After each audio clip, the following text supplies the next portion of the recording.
BNP তো ভাই 17 বছর ক্ষমতাই নেই, বিএনপির নির্দেশনা না মানলে কি যায় আসে, আওয়ামী লীগেরটা না মানলে। এবং শেখ হাসিনার যেই শক্তিশালী মূর্তি আওয়ামী লীগ গঠন করেছে, কাল্ট মূর্তি আওয়ামী লীগ নিয়ে এসছে, সেইখানে তো এই নির্দেশনা না মানার তার মানে কি খুঁটিটা অন্য কোথাও। এই জায়গাটাতে আসছিলাম। এই যে প্রশ্নটা ডক্টর জাহিদ করলেন না যে বাংলাদেশের সার্বভৌমত্ব আছে কিনা, যখন আপনাকে শুধু নিজের দেশের ফোর্স না, আপনার সার্বভৌমত্ব অন্য কোনো দেশের কাছে বা অন্য কোনো গোষ্ঠীর কাছে আপনি লিজ দিয়েছেন এবং সেটার সঙ্গে বিরোধী দলকে লড়তে হচ্ছে, তখন ওই লড়াই ওই 2 বছর আর 5 বছরের মধ্যে শেষ হওয়ার কথা না। মাননীয় প্রধানমন্ত্রী বলেছেন আপনারা যথেষ্ট চক্রান্ত করেছেন নির্বাচন প্রতিহত করতে, কিন্তু যত চক্রান্তই করুন না কেন তারাই বিজয় নিয়ে আসছে, অর্থাৎ আওয়ামী লীগ বিজয় নিয়ে আসছে, কারণ জনগণ আওয়ামী লীগের সাথে আছে।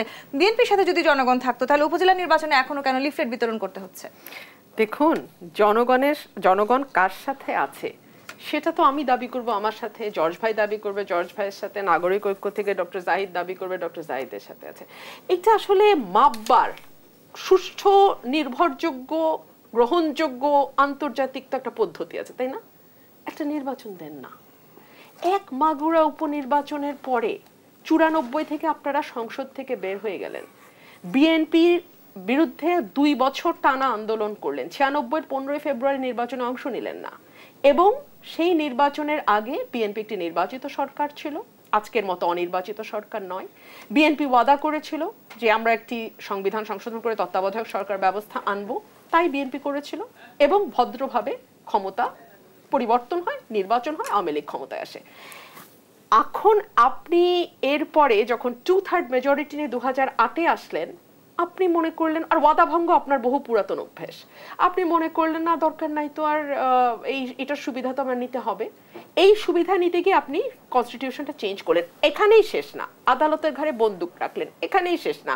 সংবিধান সংশোধন কমিটি হলো, সেই কমিটির ভেতরে সুরঞ্জিত সেনগুপ্ত এবং সাজেদা চৌধুরীর চেয়ারে কমিটি হলো, সেই কমিটিতে আওয়ামী লীগ দল হিসাবে গিয়ে মতামত দিল যে তত্ত্বাবধায়ক সরকার থাকতে পারে, দল হিসাবে গিয়ে আওয়ামী লীগ তার মতামত দিল। তারপরে হঠাৎ করে একদিনের মাথায় বিএনপি তো নিজেদেরকে যথেষ্ট শক্তিশালী দল ভাবছে কিংবা বলবার চেষ্টা করছে, তারা খুবই বৃহত্তম একটি বড় রাজনৈতিক দল, সেই জায়গা থেকে তারা কেন এখনো আসলে আওয়ামী লীগের বিরুদ্ধে তারা যে আন্দোলন করছে সেই আন্দোলনে কোনো ধরনের সফলতা আনতে পারলো না? আমি এখন আপনাকে যদি প্রশ্ন করি, আপনি কি সত্যি বিশ্বাস করেন যে প্রধানমন্ত্রী ইজ ইন পাওয়ার?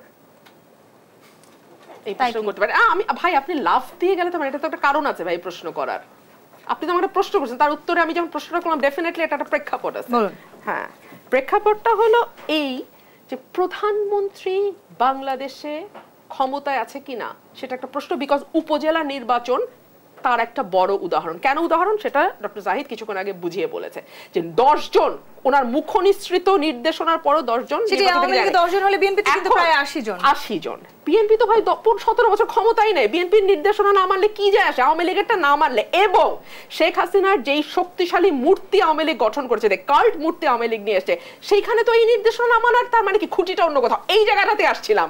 এই যে প্রশ্নটা ডক্টর জাহিদ করলেন না যে বাংলাদেশের সার্বভৌমত্ব আছে কিনা, যখন আপনাকে শুধু নিজের দেশের ফোর্স না, আপনার সার্বভৌমত্ব অন্য কোনো দেশের কাছে বা অন্য কোনো গোষ্ঠীর কাছে আপনি লিজ দিয়েছেন এবং সেটার সঙ্গে বিরোধী দলকে লড়তে হচ্ছে, তখন ওই লড়াই ওই 2 বছর আর 5 বছরের মধ্যে শেষ হওয়ার কথা না।